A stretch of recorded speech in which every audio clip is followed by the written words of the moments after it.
Romanos capítulo 5, apenas o versículo 1. Sendo, pois, justificados pela fé, temos paz com Deus por nosso Senhor Jesus Cristo. Imaginemos uma cena de um tribunal.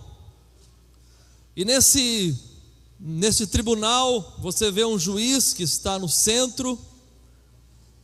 Na frente do juiz tem um réu, ao lado tem um advogado de defesa, do outro lado o advogado de acusação. É feita então a leitura das acusações desse réu. Tudo está sendo relatado diante de todos, inclusive das testemunhas que participam daquele momento.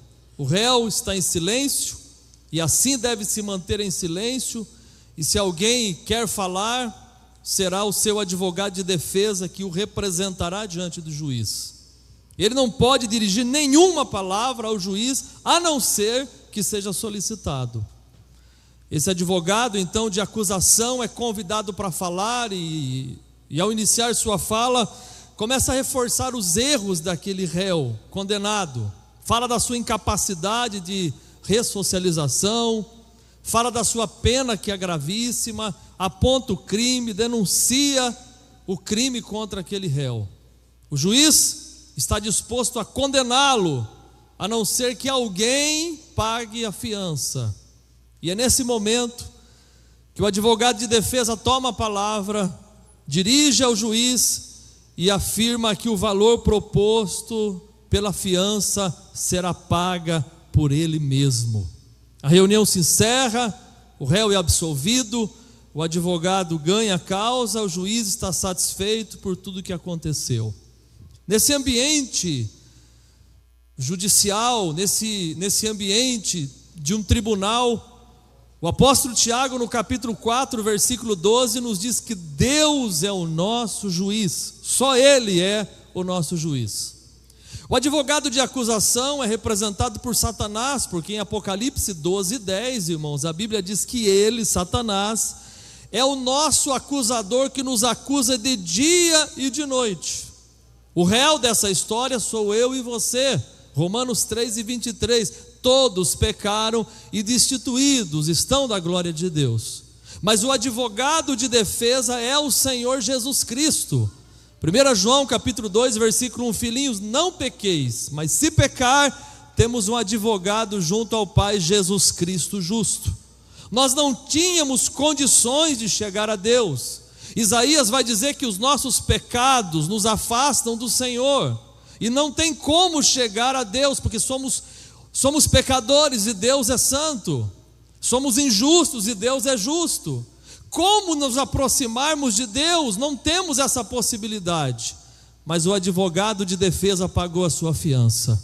Você não merecia estar aqui esta noite, mas Jesus Cristo salvou sua alma, Jesus Cristo pagou a sua fiança, Jesus Cristo perdoou os seus pecados. Em 1 Coríntios 6 e 20 a Bíblia diz: você foi comprado por bom preço. Pedro vai dizer no seu primeiro capítulo da sua primeira carta, versículo 18 e 19: não foi com coisas corruptíveis como prata ou ouro que nós fomos resgatados da nossa vã maneira de viver, não. Como foi? Com o precioso sangue de Cristo, de um cordeiro imaculado e incontaminado. Você pode louvar a Deus porque você foi salvo e lavado pelo sangue de Jesus? A justificação pela fé é uma doutrina muito importante para nós. Diferente da regeneração, a justificação também faz parte da salvação. Quando você é salvo, você recebe coisas que acontecem simultaneamente e imediatamente. Você é regenerado, você nasce de novo. Você é justificado, você é perdoado. O Espírito Santo passa a morar em você e você agora é a habitação do Espírito de Deus. O seu nome é escrito no livro da vida e você agora tem garantia de vida eterna. A diferença entre a regeneração e a justificação é que a regeneração ela acontece em um ambiente de maternidade, enquanto a justificação em um tribunal. A regeneração você nasce de novo, mas na justificação você tem um novo posicionamento diante de Deus. Na regeneração, Deus é o teu pai. Na justificação, Deus é o juiz de todas as pessoas. Na regeneração acontece de dentro para fora, mas a justificação acontece de fora para dentro, porque você e eu somos considerados justos diante do Pai. Essa doutrina é tão importante que foi por meio dela que Martinho Lutero afixou aquelas 95 teses na porta do templo de Wittenberg, na Alemanha, em 31 de agosto de 1517. A doutrina da justificação, não só para quem desceu as águas, mas para todos nós que estamos aqui, ela é muito importante porque a salvação nos é oferecida pela graça através da fé, através do sacrifício de Jesus. Mas a justificação é uma bênção. Bem, o que é a justificação? Primeiro, Eurico Berg se vai dizer que justificação é um ato da graça de Deus, pela qual ele imputa à pessoa que crê em Jesus a justiça de Cristo, declarando-a justa. Você não tem que fazer nada, Jesus já fez. Outras religiões dizem faça, faça, faça, faça, faça, mas o evangelho diz já foi feito, já foi feito, já foi feito, já foi feito.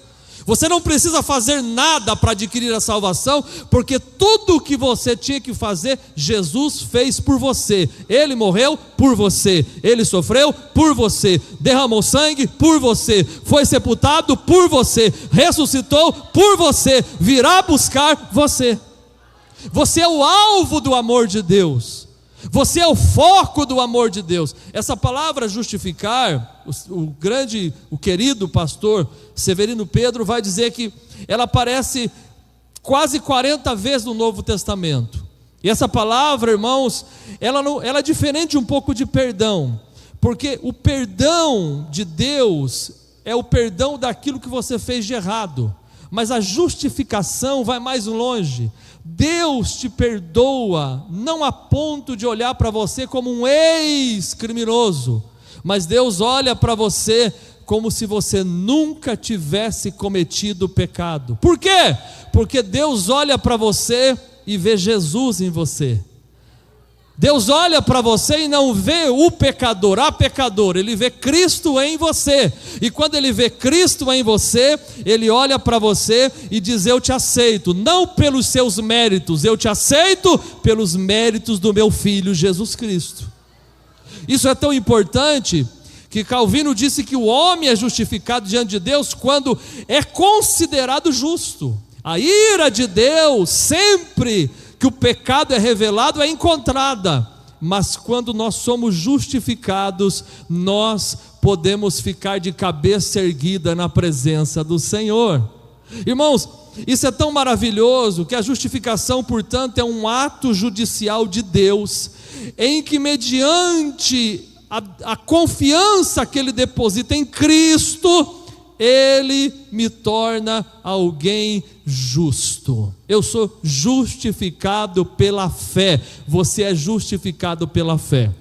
Os sacerdotes tinham que uma vez por ano, o sumo sacerdote, uma vez por ano, ele tinha que entrar no lugar santíssimo. Eram 3 compartimentos, ficava aqui o átrio, nesse lugar do átrio ficava o altar de sacrifício, um pouco mais à frente ficava a bacia de lavar as mãos. Quando ele entrava no lugar santo, desse lado tinha a mesa dos pães, do lado de lá tinha o candelabro, um pouquinho para frente tinha o altar de incenso, e havia uma cortina entre o santo e o santo dos santos. Ninguém podia entrar no santo dos santos, apenas o sumo sacerdote, uma vez por ano, não sem sangue, mas com sangue de touros, para perdão dos próprios pecados e dos pecados do povo que estava lá fora. Ele entrava uma vez por ano e aspergia o sangue do animal em cima do propiciatório, que era a tampa da arca da aliança. Ao aspergir sangue, ele estava simbolizando que Deus olhava para a tampa da arca, e ao invés de Deus olhar para os seus mandamentos lá dentro daquela caixa, que estavam sendo transgredidos, Deus olhava e via sangue, e aquele sangue cobria o pecado do povo. Mas irmãos, ano que vem, de novo, outro ano, de novo, outro ano, de novo, pelos pecados dele e pelos pecados do povo, todo ano, até que Jesus chegou. Quando Jesus chegou, o sumo sacerdote, não da ordem de Arão, mas da ordem de Melquisedeque, porque Jesus é da tribo de Judá. Como que ele poderia ser sacerdote se ele não fazia parte da linhagem de Arão? Ele disse, Hebreus disse, ele é da linhagem de Melquisedeque, sacerdote eterno, a quem Abraão deu o dízimo. Esse sumo sacerdote, ele vai entrar agora, mas ele não vai entrar 10 vezes, ele vai entrar uma vez só. Ele não vai entrar com sangue de touros, ele vai entrar com o seu próprio sangue. Ele não vai entrar com pecado, ele vai entrar com santidade. Ele não vai entrar com injustiça, ele vai entrar perfeito. E quando ele entra na presença do Pai, levando no seu corpo as marcas do Calvário, uma vez só ele entrou. O véu do templo se rasgou de alto a baixo, e o acesso ao Pai foi liberado para todos nós. Você está aqui esta noite e você pode glorificar o nome de Jesus, porque o sumo sacerdote Jesus Cristo, ele liberou o acesso ao Pai. O véu foi rasgado, o acesso foi liberado, e você pode adorar o teu Pai. Você foi justificado pela fé. Isso é tão lindo, irmãos, que a necessidade da justificação é exatamente pelo fato que todos nós somos pecadores. A Bíblia diz que todos pecaram e destituídos foram da glória. A Bíblia diz em Jó 25:4, como que um justo pode ser justificado perante Deus? Não tem como. A própria consciência nos condena. Paulo diz, o que quero fazer não faço, mas o que não quero faço. E ele diz, miserável homem que sou. Eu preciso ser justificado porque eu estou debaixo de condenação antes de conhecer Jesus. Vocês se lembram que Adão e Eva até tentaram. Quando eles pecaram contra Deus, a Bíblia diz que eles estavam nus e não se envergonhavam. A partir do momento do pecado, eles começaram a sentir vergonha. Então eles pegam folhas de figueira para cobrir o corpo, para cobrir a nudez. Mas a Bíblia diz que Deus, ele toma uma outra decisão. Diz a Bíblia que Deus os veste com pele de animais. Para que Deus vestisse Adão e Eva com pele de animais, um animal teve que ser morto. O primeiro sangue que desceu no chão, na história da humanidade, foi o próprio Deus, com aquele sangue que caiu no chão daquele paraíso, para que através daquele animal, ele pudesse vestir Adão e Eva. Ele estava apontando já para Jesus na cruz, ele estava apontando para o Senhor, porque figueira não resolve problema de salvação, religiosidade não resolve nada, igreja não é INSS que você tem tempo de serviço, a credencial não resolve, não, o cargo também não resolve. O que é que resolve? É ser lavado pelo sangue precioso de Jesus Cristo, é ser nascido de novo, é ser justificado pela fé. O microfone na mão também não resolve, a foto no cardápio também não adianta nada. Você pode ter tudo, se você não tem Jesus, você não tem nada. Mas você pode não ter nada, mas se você tem Jesus, você tem tudo. Tudo. As obras não podem te justificar. Veja, Efésios 2:8, pela graça sois salvos por meio da fé, e isto não vem de você. É o que? É um presente de Deus. Olha o versículo 9, não vem das suas obras, para que ninguém se glorie. Eu vou para o céu, faço bem para todo mundo. Não é obras, não é obras.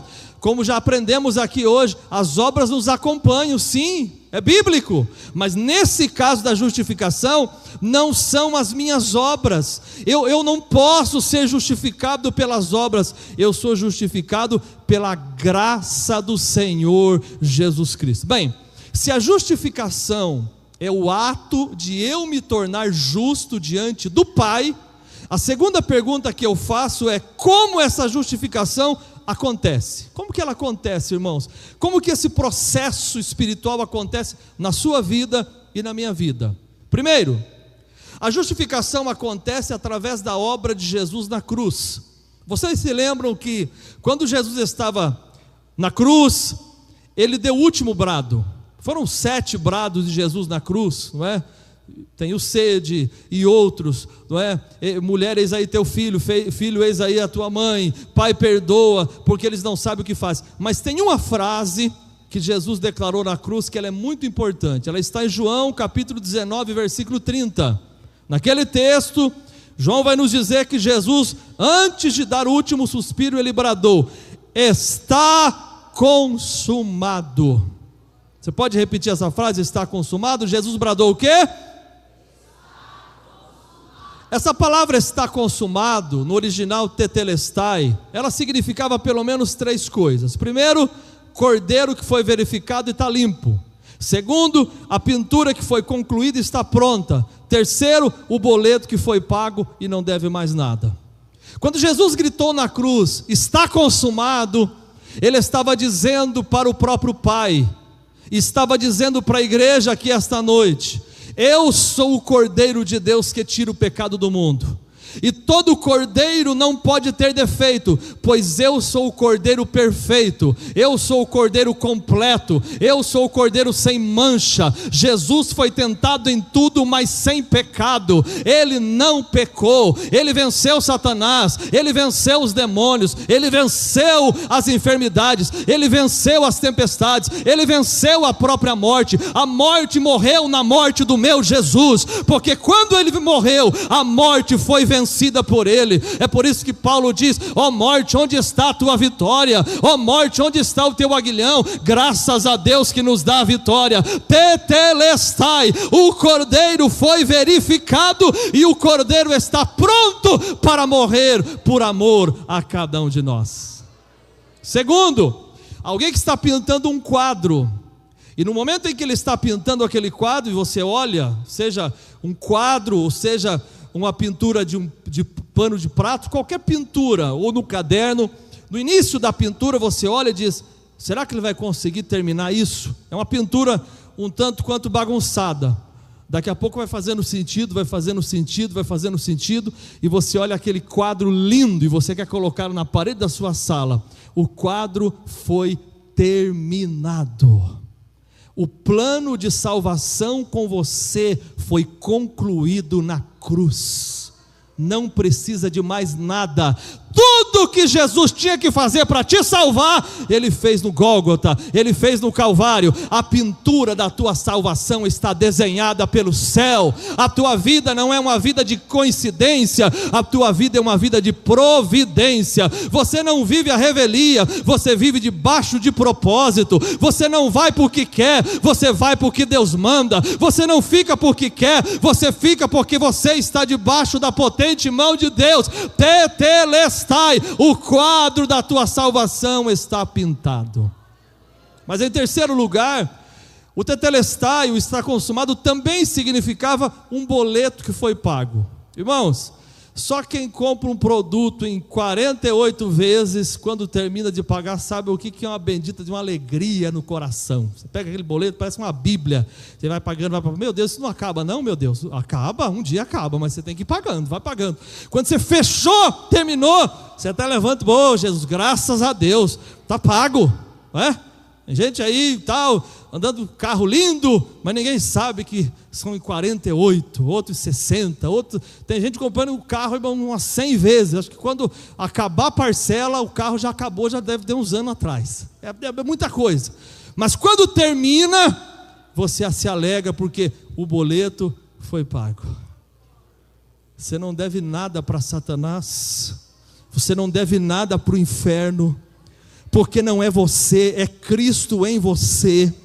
Quando o diabo apontar os seus defeitos do seu passado, aponta o futuro dele, que é debaixo dos pés da igreja. Você não tem que andar cabisbaixo, vocês têm Jesus, você anda de cabeça erguida. Você não tem que andar derrotado, você não tem que dizer tô fraco, não. Eu posso todas as coisas aquele que me fortalece. Fui comprado pelo sangue, fui lavado pelo sangue, fui redimido pelo sangue, eu nasci de novo, eu fui justificado pela fé, eu sou filho de Deus. Do seu lado tem um filho de Deus aí, tem uma filha de Deus. Diga: você é filho. Aleluia. Olha que frase gostosa. Você é filho, você é filha.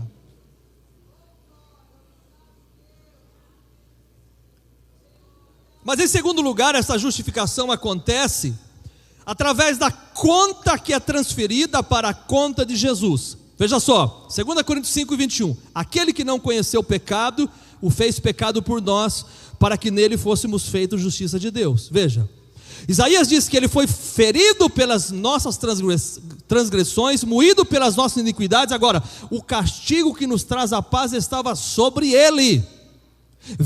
Veja só, eu compro um produto e eu peço para descontar em uma conta bancária, mas daí eu dou o número da sua conta. O que você acha? Sim ou não? No sentido real, melhor não, né, gente? Eu compro um produto, mas daí na hora de eu pagar, ele fala, me dá os dados para eu debitar. Aí eu dou os dados da sua conta, banco tal, agência tal e conta tal. O produto quem comprou fui eu, mas quem vai pagar é você.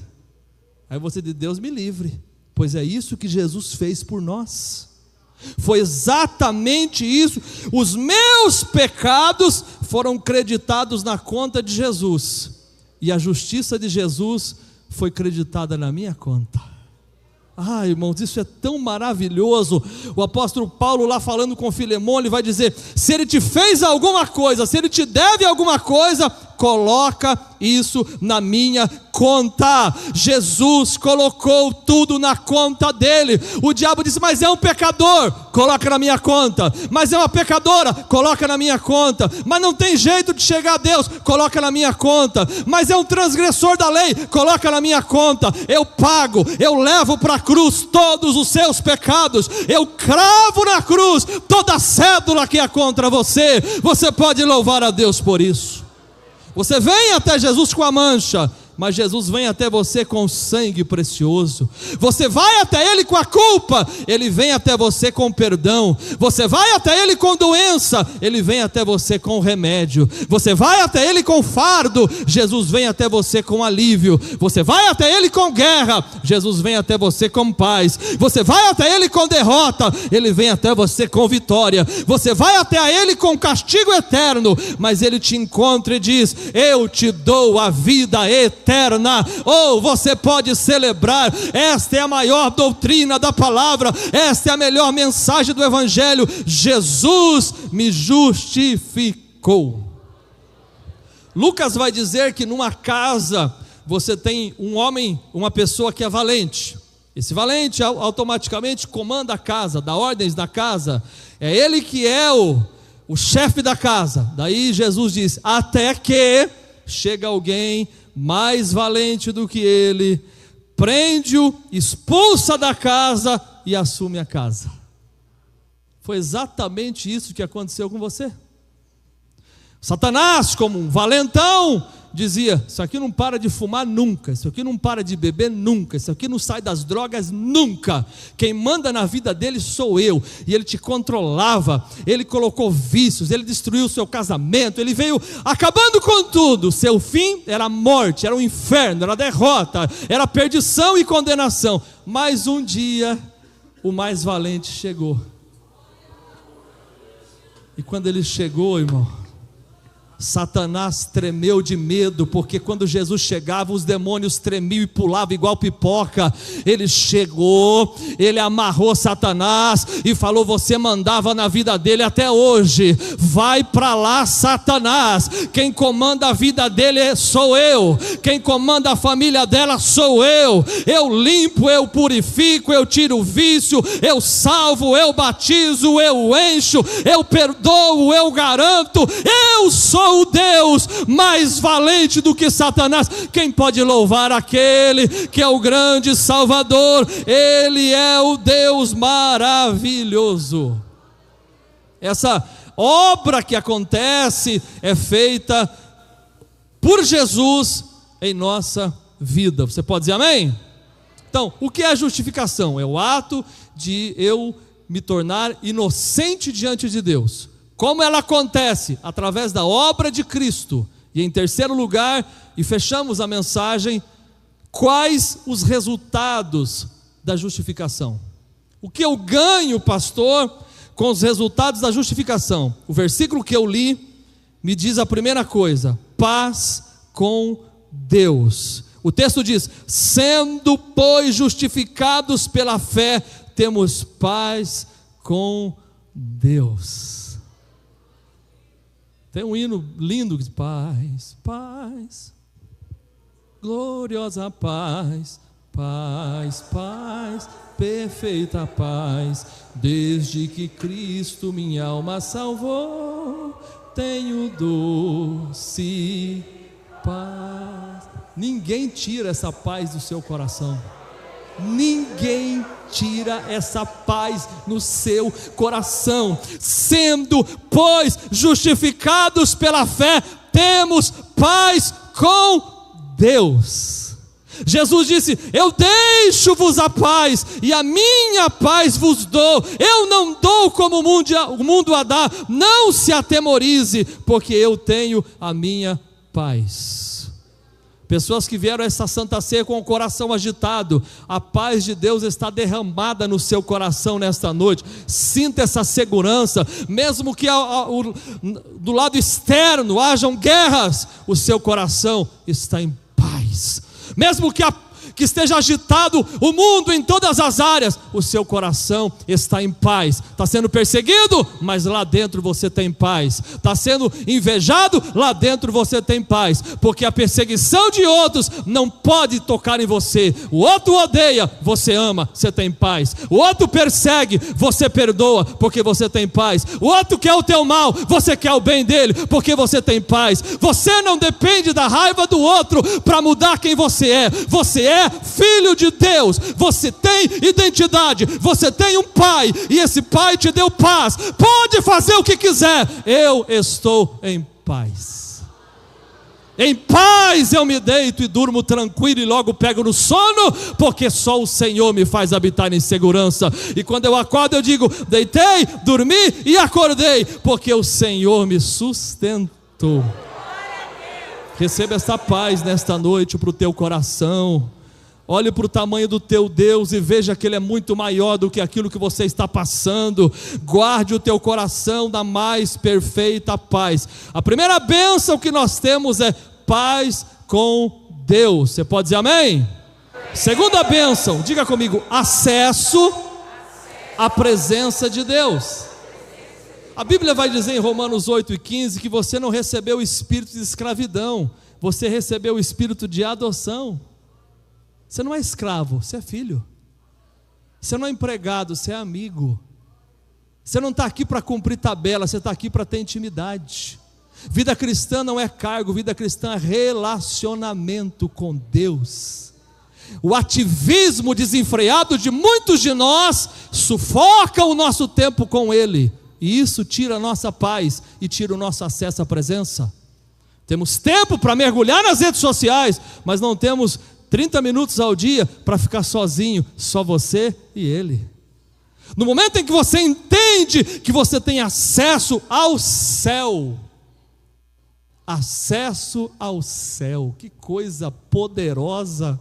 Só a justificação pode permitir aquilo que Jesus disse: eu não chamo você de servo, eu chamo você de amigo. Você não precisa de um representante uma vez por ano, não. Você precisa só de disposição, um quarto, 2 joelhos, boca para clamar, e você pode viver Mateus 6:6. Tu quando orares, não seja como os hipócritas que oram para todo mundo ver. Tu quando orares, entra no teu quarto, fecha a porta do teu quarto, ora em secreto, e o teu pai que vem em secreto vai te recompensar. Mateus 6:6. Mateus 7:7. Pedi e dar-se-vos-á, buscai e acharei, batei e abrir-se-vos-á. Por que, Jesus? Porque quem pede recebe, quem busca encontra, e quem bate a porta abre.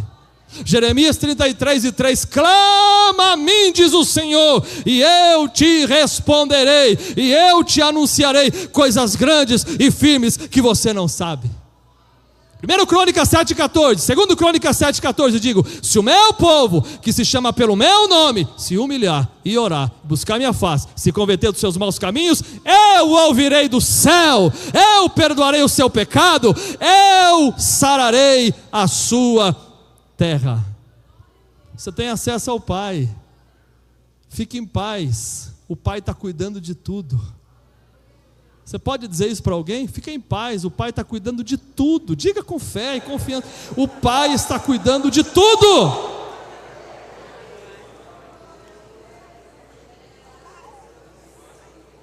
Eu termino com Romanos 8.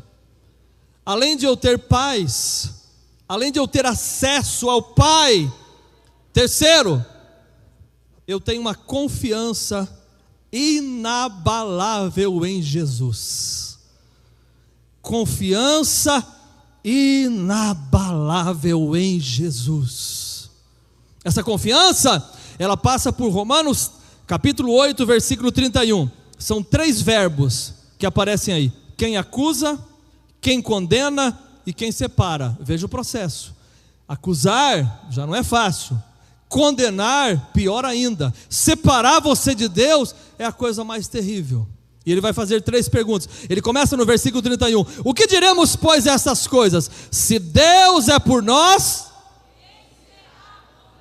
quem será contra nós? É a primeira pergunta. Aí ele vai dizendo: aquele que é o Pai, que nem mesmo o seu próprio Filho ele poupou, mas ele entregou o seu Filho por todos nós. Vocês não acham que vai nos dar também com ele todas as coisas? Em outras palavras, pastores, se Deus deu Jesus para nós, o restante, meu irmão, um terreno, uma construção, uma igreja. Nós estamos vivendo esse milagre também lá em Regente Feijó, uma igreja que já está quase pronta para cobertura, com capacidade para 200 pessoas, e toda semana é milagre, é milagre, é milagre. Por que Deus faz isso? Porque se Deus me deu o seu Filho, o que é para Ele me dar um terreno, o que é para Ele me dar um emprego, o que é para Ele me dar uma bolsa de estudos, não é nada. Se Ele te deu Jesus, tudo o que você precisa, na vontade dEle, Ele pode realizar. Agora, ele vai perguntar assim, no 33, quem intenta acusação contra os escolhidos de Deus? O diabo quer te acusar, meu irmão. O diabo quer te acusar, minha irmã. Você veio na ceia, mas você fez isso, o seu passado e tal. Aí ele pergunta, quem intenta acusação contra você? Ninguém pode. Por quê? Porque é Deus quem te justifica. Você foi justificado pela fé, glorifica ao Senhor, ninguém pode te condenar. Aí ele vai para a terceira e última pergunta: ninguém te acusa, ninguém te condena, mas espera aí, pode ser que tenha alguém que te separa de Cristo.